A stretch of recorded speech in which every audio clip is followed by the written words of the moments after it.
శ్రీమాత్రే నమః. అమ్మవారి యొక్క 88వ నామం మూలమంత్రాత్మికాయై నమః.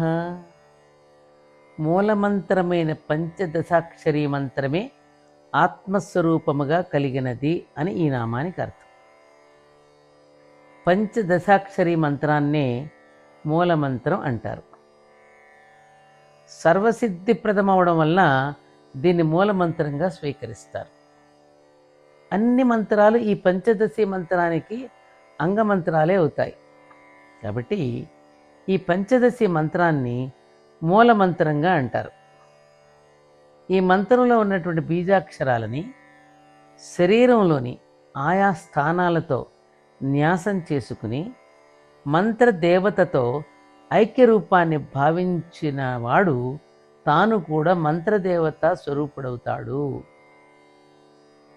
అప్పుడు ఆ మంత్రదేవతను అర్చించడానికి సర్వవిధాల తగిన వాడవుతాడు.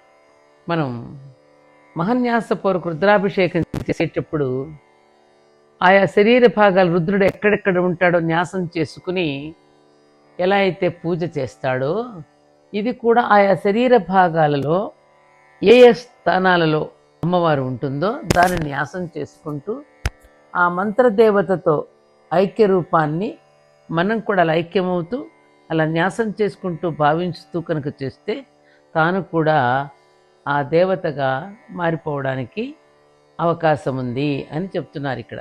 ఆ మంత్రదేవతను అర్చించడానికి కూడా అర్హత పొందినట్టు అవుతుందన్నమాట. అమ్మవారి యొక్క ఆలయంలో ప్రవేశించినప్పుడు అర్ధమండపంలో నిలబడి ముందుగా గంట మ్రోగించి అమ్మకు నమస్కరిస్తాం.